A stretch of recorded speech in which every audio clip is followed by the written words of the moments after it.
अच्छा जनाब, जैसे मैंने कहा था आपको कि फिनोल के बारे में कुछ पॉइंट्स जो है वो आगे आ रहे हैं। तो ये है कि ऑलरेडी आप पढ़ चुके हैं, सही है। Acidity of phenol alcohol carboxylic acid, इसमें एक नया आ गया है, ठीक है। कार्बोक्सिलिक एसिड के मुकाबले में अगर देखा जाए फिर फिनोल उससे कम है। फिनोल, अब जरा देखें, कार्बोक्सिलिक एसिड का स्ट्रक्चर किस तरह है? C double bond O O H, ये कार्बोक्सिलिक एसिड है। फिनोल अल्कोहल को तो आपको पता है।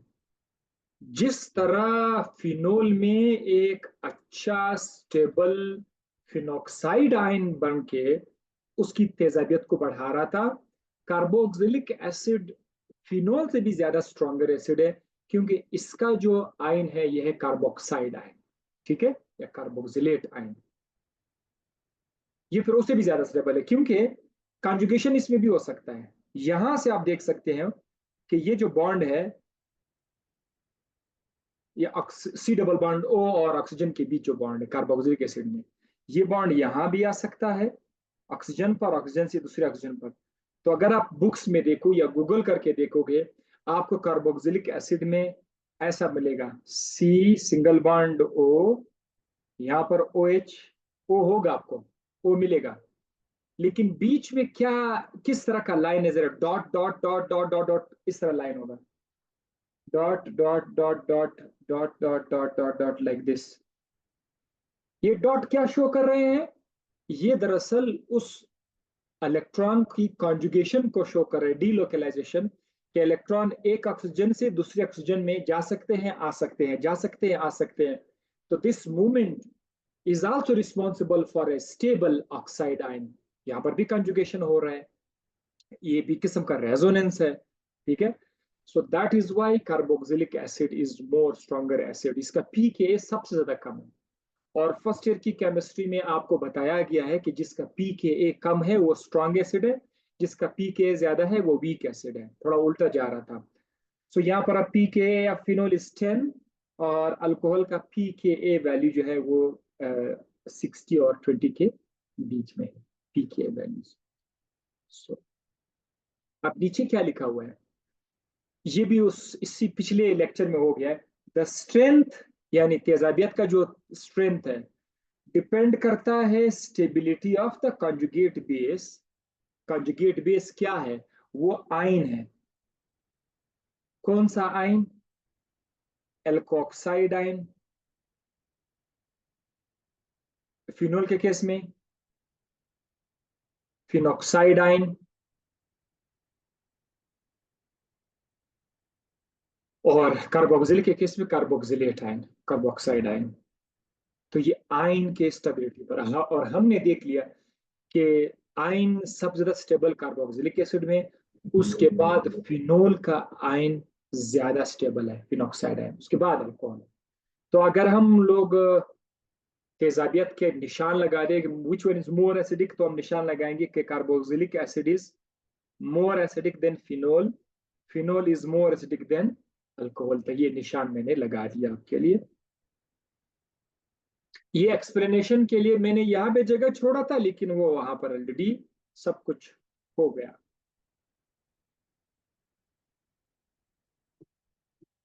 तेजाबियत पर सब्स्टिट्यूएंट का क्या असर है, ये भी हो गया है, जैसे आपको बताया गया था।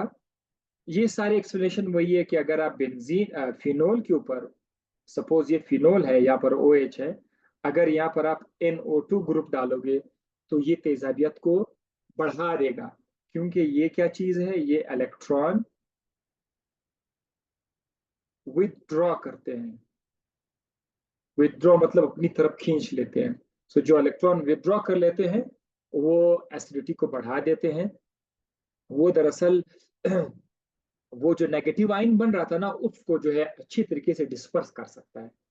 तो ये बातें सब इधर ही लिखी हुई है। Electron attracting group increase the acidity as they disperse negative charge. Look, as they disperse negative charge of the phenoxide ion, कि फिनॉक्साइड आयन के चार्ज को बेंजीन रिंग के अंदर एक जगह से जगह लेके जाता है। यही तो मैंने आपको एक्सप्लेन किया था।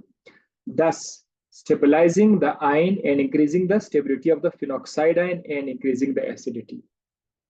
अब जो कुछ आपने यहाँ पर एक इलेक्ट्रॉन विड्रॉइंग ग्रुप के साथ आपने देखा, इलेक्ट्रॉन देने वाले ग्रुप के साथ आप इसका उल्टा सोच लो कि इलेक्ट्रॉन देने वाला जो ग्रुप है वो एसिडिटी को कम करेगा, डिस्पर्स की जगह आप लिख दो कि वो उसको रोक देगा, फिनॉक्साइड आयन की नेगेटिव चार्ज को रोक देगा और उसकी स्टेबिलिटी को डिक्रीज कर देगा। जब स्टेबिलिटी डिक्रीज हो जाएगी तो एसिडिटी भी कम हो जाएगी। तो ये बात यहां पर आ गया। अब ये electron releasing group decrease acidity, जैसे कि ये वाला जो है इट इज मोर एसिडिक और ये वाला लेस एसिडिक। एक्सप्लेनेशन आपको मैं सब कुछ दे चुका हूं लेक्चर्स में, तो अब आप यहाँ पर अपने अंग्रेजी में आप लोग लिख सकते हैं कि जो कुछ मैंने बताया था वो NO2 के साथ लिखो और मिथाइल के साथ लिखकर आप एक्सप्लेन कर सकते हैं। फिनोल को तैयार करने के तरीके। फिनोल का केमिकल रिएक्शंस आपके कोर्स में है, एमडीकेट के कोर्स में, लेकिन मैं कहता हूँ कि कोई भरोसा नहीं है। 2-3 आसान रिएक्शन है वो कर लेते हैं, उसमें कोई मैकेनिज्म नहीं है, बस याद करना पड़ता है। आप sodium salt of benzene sulphonic acid, benzene sulphonic acid का साल्ट अगर आप लोगे, जैसे कि ये आपके सामने क्या लिखा हुआ है, sodium benzene sulphonate, this is what sodium salt of benzene sulphonic acid, ये एक साल्ट है। अगर आप इसको बेस के साथ रिएक्ट करोगे, बेस के साथ, तो आपको पहले सोडियम फिनॉक्साइड आयन बनेगा। ये जो यहाँ पर आप देख रहे हैं ये क्या बन रहा है, सोडियम फिनॉक्साइड आयन। ये पहले ये सोडियम फिनॉक्साइड आयन बनेगा। ये सोडियम फिनॉक्साइड आयन इनके रिएक्शन में भी आपको काम आएगा, इसीलिए इसको आप थोड़ा फोकस क्या करें। फिनोल के अंदर ये ऑक्साइड आयन बहुत मशहूर है, तो sodium phenoxide ion, potassium phenoxide ion ये आ सकते हैं, लेकिन सोडियम बहुत मशहूर है। अच्छा, दोबारा से आप इसको रिएक्ट कर दे H2SO4 के साथ, ठीक है। जब आप इसको H2SO4 के साथ रिएक्ट करोगे इस स्ट्रक्चर को, तो अब जाकर आपको वो जो O है, O, उसका सोडियम चला जाएगा, ये वाला सोडियम ये चला जाएगा और इसकी जगह H आ जाएगा। H कौन देगा, एसिड देगा, तो ये फिनोल बन जाएगा, बनेगा Na2SO4, सोडियम सल्फेट इसके साथ बन जाएगा। तो एक ये तरीका है, आप सोडियम बेंजीन सल्फोनेट से आप बना सकते हैं, एक तरीका। दूसरा तरीका क्या है, बेस हाइड्रोलाइसिस ऑफ क्लोरोबेंजीन, इसको डाउ मेथड भी कहा जाता है, डाउस मेथड, ठीक है। क्लोरोबेंजीन आपके सामने है,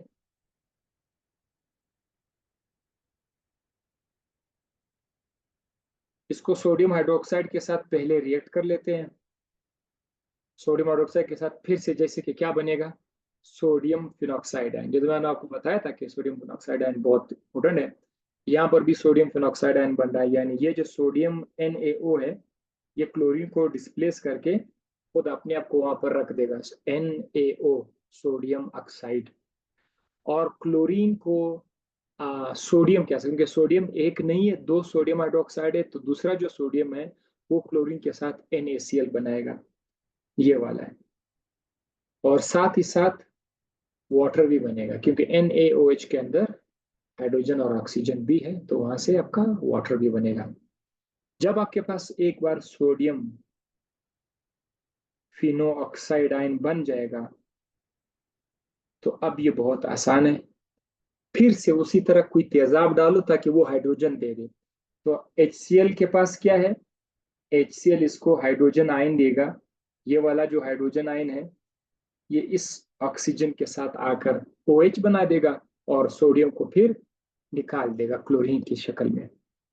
सो हमारे पास जहां पर ONA था वहां पर OH आ जाएगा और NaCl। तो ये भी फिनोल बनाने का एक तरीका है। क्लोरोबेंजीन से आप फिनोल बना सकते हैं, आप उसको बेस के साथ रिएक्ट करो, उसका सोडियम फेनोक्साइड आयन बनेगा, फिर उसको एक तेजाब के साथ, यानी आप देखो एक तरफ आप बेस यूज कर रहे हैं, पहले स्टेप में बेस, दूसरे स्टेप में आप एसिड, बड़े तरतीब से जा रहे हैं। पहले आप बेस इसलिए यूज करते हैं ताकि आपको सोडियम फेनोक्साइड आयन मिल जाए, बाद में जब आयन मिल जाएगा फिर आप इसको एसिड के साथ रिएक्ट कर दो तो आपको फिनोल मिल जाएगा। तीसरा तरीका है क्यूमिन को ऑक्सीडाइज करने का तरीका। इसको बहुत बुक में दो स्टेप करके पेचीदा लिखा हुआ है, लेकिन आप लोगों को इंडिकेट लेवल पर सिर्फ इतना याद रखिएगा कि जब आप क्यूमिन को, ये वाला जो है ये क्यूमिन है, आपको ये नाम बताया गया था जब आप बेंजीन को पढ़ रहे थे। बेंजीन को नाम देने में इसका नाम आया था क्यूमिन, ठीक है। इस पर जो है आइसोप्रोपाइल ग्रुप अटैच है क्यूमिन के नाम से। अगर आप इस क्यूमिन को ऑक्सीडाइज करोगे H2SO4 की मौजूदगी में, तो इससे भी आपको फिनोल मिल जाएगा और साथ वहां पर आपको एसीटोन मिल जाएगा। तो ये तीन तरीके हो गए फिनोल बनाने का, आपने इसको याद रखना है। अच्छा, ये चौथा तरीका भी है, hydrolysis of benzene diazonium chloride. Benzene diazonium chloride, diazo का मतलब क्या है, जिसमें दो नाइट्रोजन। तो बेंजीन डाइएजो को बनाने का तरीका जरा सोचो। अल्को फिनोल को पहले छोड़ दो। एनलीन एक बहुत मशहूर कंपाउंड है, हम और आपने इसका नाम सुना है, एनलीन, NH2 वाला एनलीन। अगर आप एनलीन को नाइट्रस एसिड के साथ, ये कौन सा एसिड है, नाइट्रिक नहीं है, नाइट्रस एसिड है, इसके साथ रिएक्ट करोगे तो आपको डाइएजोनियम क्लोराइड मिल जाएगा। जैसे कि ये वाला जो आप देख रहे हैं, ये आपका बेंजीन तो है, सबको नजर आ रहा है। डाइएजो, डाइएजो मतलब दो नाइट्रोजन, बेंजीन डाइएजोनियम क्लोराइड आपके पास आ गया। अब आप सिंपल इसको पानी के साथ हाइड्रोलाइज करोगे, वाटर इसको तोड़ देगा। हाइड्रोलाइज करने से इसका कोई मैकेनिज्म नहीं है, फिनोल बन जाएगा।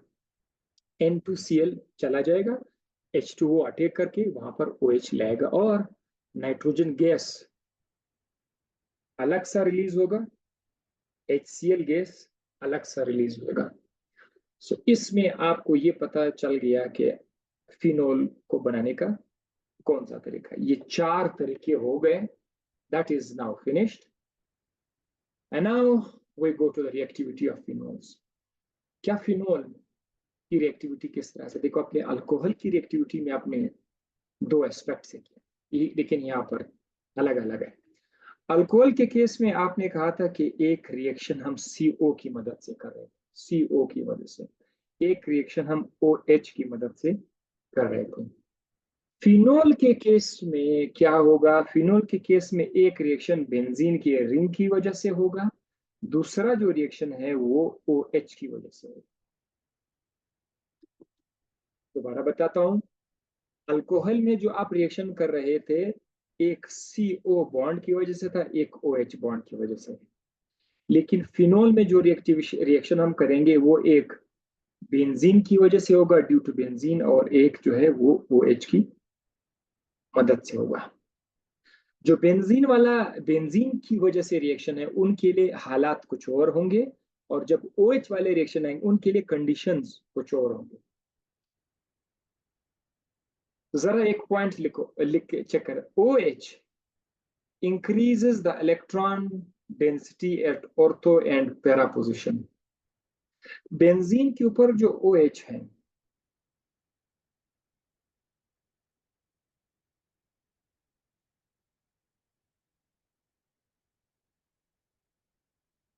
ये इलेक्ट्रॉन की डेंसिटी को कहां कहां पर इंक्रीज करते हैं, बहुत ही अच्छे तरीके से पिछले लेक्चर में मैं एक्सप्लेन कर चुका हूं कि OH अगर हाइड्रोजन को छोड़कर उसके इलेक्ट्रॉन को ले आए तो ये एक बार नेगेटिव चार्ज यहां पे लाएगा, दिस इज ऑर्थो पोजीशन। ये नेगेटिव चार्ज सेकेंड टाइम यहां पर आ सकता है, जिसका नाम है पैरा। सो OH इलेक्ट्रॉन की डेंसिटी को ऑर्थो और पैरा पोजीशन पर ज्यादा कर लेता है। इसीलिए तो इलेक्ट्रोफाइल के लिए यहां आना, किसके लिए, इलेक्ट्रोफाइल। इलेक्ट्रोफाइल पर कौन सा चार्ज है? प्लस का चार्ज है। ऑर्थो पैरा पोजीशन पर माइनस का चार्ज है। तो इलेक्ट्रोफाइल के लिए बेस्ट अपॉर्चुनिटी है कि वो यहां पर अटैक करे और यहां पर अटैक करे। That is why O H group ortho para director है। यानी बेंजीन के ऊपर अगर ओ एच ग्रुप है, तो अगर कोई दूसरा चीज बेंजीन पर अटैक करना चाहेगा, वो ऑर्थो पैरा पर आएगा, या ऑर्थो पर आएगा या पैरा पर आएगा या दोनों पर आएगा। तो that is why O H is called ortho para director. ये टॉपिक ऑलरेडी एक्सप्लेन ओ पिछले चैप्टर में हो चुका था, यहाँ पर रिपीट हो गया। यहाँ पर आपको एक और भी नॉलेज मिल गया कि कैसे कोई ग्रुप ऑर्थोपेरा क्यों हो जाता है, मेटा कैसे मेटा हो जाता है, मेटा और ऑर्थोपेरा। ऑर्थोपेरा इसीलिए ऑर्थोपेरा हो जाता है क्योंकि ये ऑर्थो पोजिशन पर इलेक्ट्रॉन को बढ़ा देते हैं, माइनस चार्ज इधर ले आते हैं, और पेरा पर इलेक्ट्रॉन बढ़ा देते माइनस चार्ज। माइनस चार्ज को हम लोगों ने घुमा के आपके सामने बता दिया था कि माइनस चार्ज, वो जो माइनस चार्ज बॉन्ड बना था, बॉन्ड माइनस चार्ज बना था, माइनस चार्ज बॉन्ड बना था, बॉन्ड माइनस चार्ज बना था, हम शिफ्ट कर रहे थे। अब हम देखते हैं reaction due to benzene ring. मुझे खुशी इस बात की है कि ये रिएक्शन आप लोग ऑलरेडी पढ़ चुके हो। ऑर्गेनिक केमिस्ट्री का बहुत सारे एस्पेक्ट्स में से ये एस्पेक्ट बहुत प्यारा है कि रिएक्शंस एक जगह देख लेते हैं, उसको याद कर लेते हैं, बाकी जगहों पे भी आ जाते हैं। ये हेलोजिनेशन आप लोग ऑलरेडी पढ़ चुके हैं, राइट। हेलोजन को आप कैसे उसके अंदर सब्स्टिट्यूट करेंगे। इसके अब दो तरीके हैं। अगर आप कार्बन डाइसल्फाइड को बतौर सॉल्वेंट यूज करोगे, तो आपका एक ब्रोमीन ऑर्थो पर जाएगा और दूसरा ब्रोमीन पैरा पे जाएगा, यानी ऐसा। ये हो गया आपका एक फिनोल, और ये हो गया आपका दूसरा फिनोल।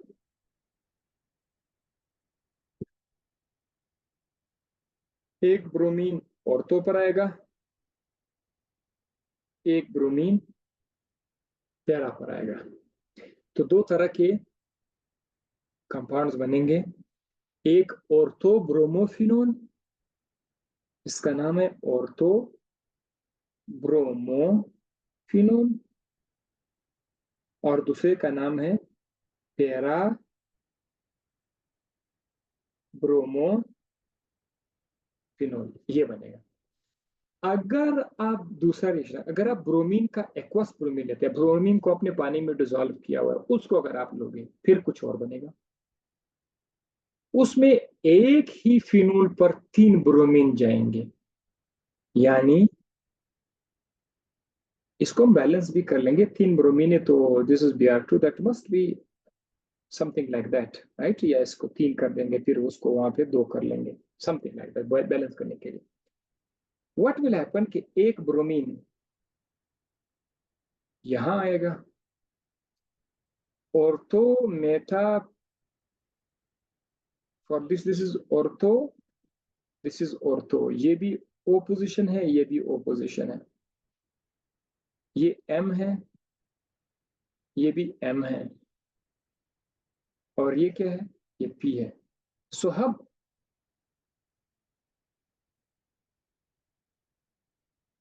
आप देखते हैं, एक ब्रोमीन जो है वो इस ऑर्थो पोजिशन पर आएगा,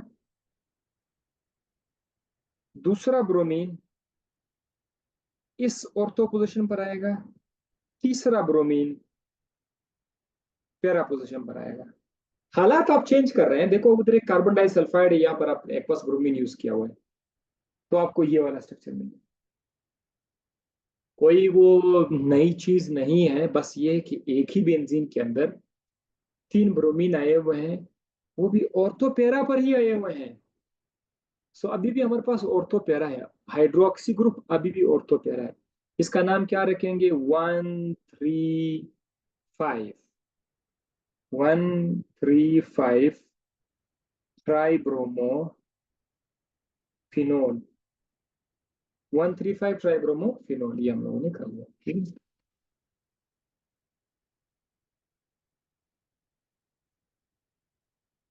sorry, this is not one, mistake. यहाँ पर 1 लगाएंगे, इधर 2 लगाएंगे, इधर 3 लगाएंगे, इधर 4 लगाएंगे, इधर 5, इधर 6 लगाएंगे। So this is now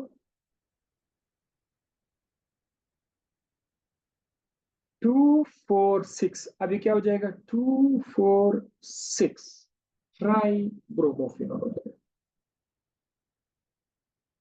nitration में क्या होगा कि आपका NO2 ग्रुप बेंजीन के ऊपर जाएगा। अब यहाँ पर क्या है, हालात फिर से दो तरह के हैं। अगर आप एन फिनोल के साथ डाइल्यूट HNO3 यूज करोगे तो कुछ और बनेगा, और अगर आप फिनोल के साथ कंसंट्रेटेड HNO3 और H2SO4 यूज करेंगे तो फिर इसका प्रोडक्ट कुछ और होगा। अब जरा देखते जाइए। अगर डाइल्यूट HNO3 यूज करोगे तो आपको एक तो ऑर्थो नाइट्रोफिनोल मिलेगा,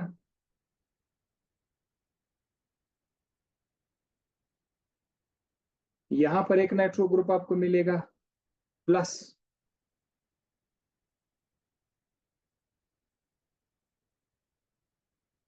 यहां पर आपको एक नाइट्रो मिलेगा। ऑर्थो पैरा पर है, ये आ गए। अगर आपका HNO3 डाइल्यूट है, अगर गाढ़ा है, HNO3 है, प्लस H2SO4 भी इसके साथ है, फिर ये क्या करेगा? फिर ये आपको NO2 ग्रुप 3 जगहों पे देगा, 3 जगहों पर ये को NO2 ग्रुप दे देगा।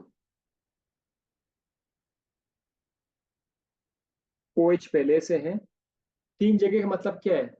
आपके पास ये वाला दो जो ऑर्थो पोजिशन है और एक पैरा पोजिशन है। एक NO2 यहाँ आ जाएगा, एक NO2 यहाँ आ जाएगा, एक NO2 यहाँ आ जाएगा। एग्जाम में जब सवाल आएगा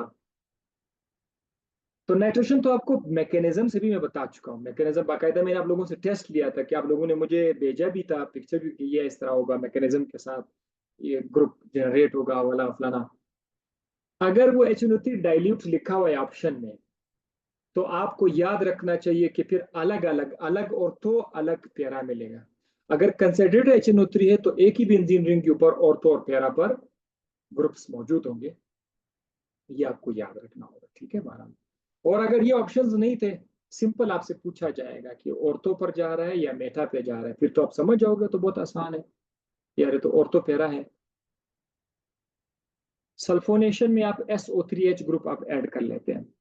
तो सल्फोनेशन में हम क्या करेंगे, SO3H ग्रुप का मैकेनिज्म कैसे जाएगा वो चूंकि हो गया है, लेकिन आप जरा कंडीशन देखो। अगर आप बेंजीन रिंग को फिनोल रिंग को सॉरी अगर आप फिनोल को H2SO4 के साथ रिएक्ट करोगे, जाहिर है H2SO4 आपको SO3 ग्रुप देगा। इलेक्ट्रोफाइल जनरेट करना आपको याद होगा, और आपका टेम्परेचर अगर 20 डिग्री सेंटीग्रेड रखोगे तो आपको ऑर्थो पोजिशन पे मिलेगा HSO3। SO3H आपको कहां पर मिलेगा? ऑर्थो पोजिशन पर मिलेगा, यहां पर आपको मिलेगा SO3H, right. 2 hydroxy benzene sulphonic acid, इसको कहते हैं 2 हाइड्रोक्सी बेंजीन सल्फोनिक एसिड। लेकिन अगर आप, यार क्या मजेदार चीज देखो, हालात चेंज, 20 डिग्री सेंटीग्रेड में कुछ और बन रहा है, तब 100 में समथिंग एल्स, मिलते जुलते हैं बट डिफरेंट है।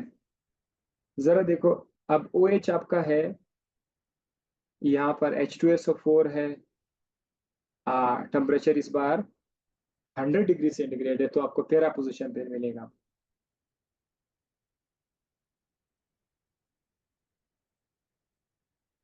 यहाँ पर अब आपको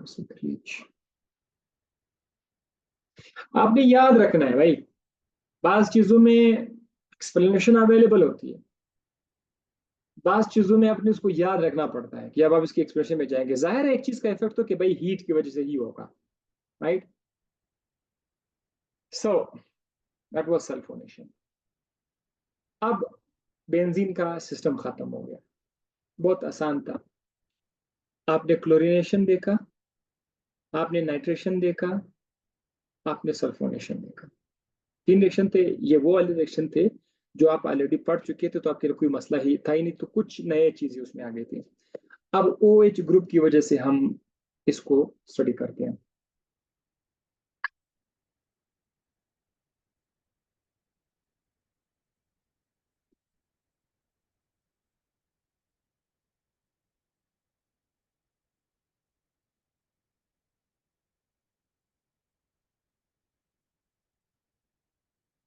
जो आपको पता है वो इसका फिनोल का एसिडिक करेक्टर है, तो अब जो रिएक्शंस होंगे उनकी कंडीशंस कुछ और होंगे। जरा देखते जाइए। अगर आप सोडियम लाओगे बेंजीन के साथ, फिनोल के साथ अगर आप सोडियम रिएक्ट करोगे, तो अब ये रिंग वाला चक्कर इसमें नहीं होएगा। सोडियम सीधा जाएगा, हिट करेगा, किस जगह को, ओ एच जो है इस जगह को हिट करेगा,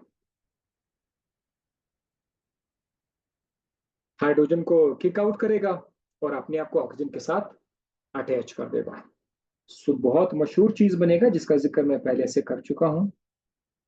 ऑक्सीजन के साथ Na आएगा, sodium phenoxide ion, sodium phenoxide ion बन जाएगा। बस सिंपल है, सोडियम अगर आप इसके साथ रिएक्ट करोगे। अच्छा, अगर आप लोग बेस रिएक्ट करोगे, now this is perfect base. Sodium वैसे बेसिक है, लेकिन उसके पास OH तो नहीं है। हाँ, नीचे अगर आप सोडियम हाइड्रोक्साइड में देखो, एक मुकम्मल बेस है, सोडियम हाइड्रोक्साइड है, और फिनोल खुद क्या है यहाँ पर, फिनोल एक एसिड है। तो यहाँ पर एसिड बेस को अगर हम रिएक्ट करेंगे, हमारे पास क्या होगा, एक तो सोडियम फिनॉक्साइड आयन बनेगा, फिर से बिल्कुल बनेगा, सोडियम, सोडियम हाइड्रोक्साइड से भी सोडियम ही आके जाकर अटैक कर लेगा।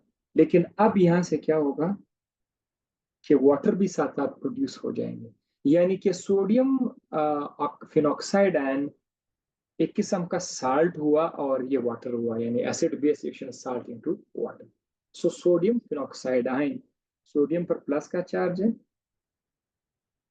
ओ पर माइनस का चार्ज, सोडियम फिनॉक्साइड आयन। ये था सोडियम और बेस के साथ इसका रिएक्शन। Phenol is acidic.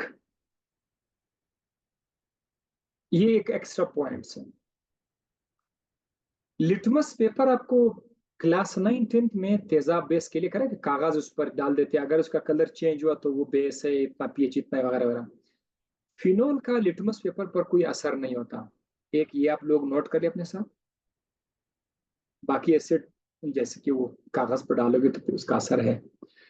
इसके अलावा फिनोल जो है कार्बन डाइऑक्साइड को इवॉल्व नहीं कर सकते हैं कार्बोनेट और बाइकार्बोनेट से, जैसे कि Na2CO3। अगर आप उसको आम एसिड्स के साथ रिएक्ट करोगे तो ये क्या करेगा, ये CO2 को इवॉल्व कर लेता है अगर आप आम एसिड लो। लेकिन फिनोल है तो एसिडिक, ये कार्बोनेट और बाइकार्बोनेट से कार्बन डाइऑक्साइड को नहीं निकाल सकते हैं। लेकिन एक जनरल सा कॉन्सेप्ट है कि जो तेजाब होते हैं, अगर आप तेजाब को कार्बोनेट या बाइकार्बोनेट के साथ रिएक्ट करोगे तो कार्बन डाइऑक्साइड गैस ने तो रिलीज होना ही है। ये बहुत मशहूर और पुरानी बात है, कार्बन डाइऑक्साइड का रिलीज होना। टेस्ट के तौर पर हम लोग इस्तेमाल करते थे एसिड और उसको, लेकिन फिनोल ऐसा नहीं करता। ये पॉइंट अगर इसका एमसीक्यूज बन जाए तो आपको पहले से पता होगा कि भाई हाँ हमें पता है ये नहीं। कॉल्ब स्मिथ रिएक्शन, एक था कॉल्ब्स इलेक्ट्रोलाइटिक मेथड, वो हमने अल्केन अल्कीन अल्काइन वहां पर हमने इस चैप्टर में पढ़ा था। लेकिन ये कॉल्ब स्मिथ रिएक्शन, इसमें क्या करते हैं, हम कार्बोक्सिलेशन करते हैं, कार्बोक्सिलेशन। कार्बोक्सिलेशन मतलब कार्बन डाइऑक्साइड ऐड करते हैं। देखो आपके पास यहाँ पर क्या मोह है, कार्बन डाइऑक्साइड है। हम इस कार्बन डाइऑक्साइड को फिनोल के अंदर ऐड करेंगे। अब जाहिर है कि OH ग्रुप यूज हो रहा है, सो इसके दो ऑप्शन है। आपने कार्बन डाइऑक्साइड के लिए सोडियम हाइड्रोक्साइड को इस्तेमाल करना होगा। पहली बात, आपके पास पहला ऑप्शन ये है कि अगर आप टेम्परेचर 130 डिग्री सेंटीग्रेड दोगे तो आपको जो कंपाउंड मिलेगा उसका नाम है 2 हाइड्रोक्सी सोडियम बेंजोएट। ऐसे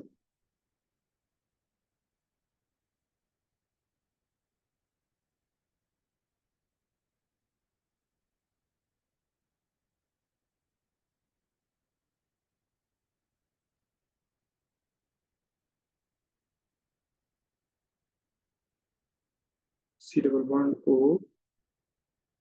ONA, ये 2 hydroxy benzene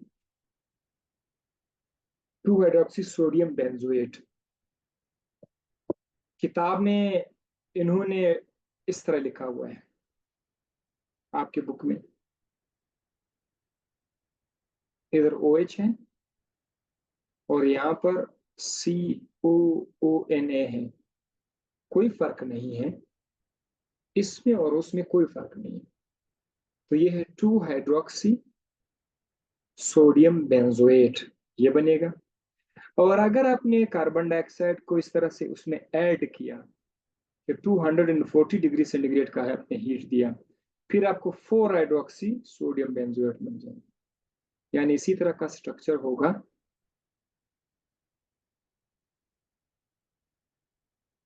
one two three four, फिर यहां पर आपको COONA, यहां पर आपको फिर मिल जाएगा सोडियम मोनोऑक्साइड। सो ये सिर्फ दो रिएक्शंस हो गए। अब लास्ट में ऑक्सीडेशन।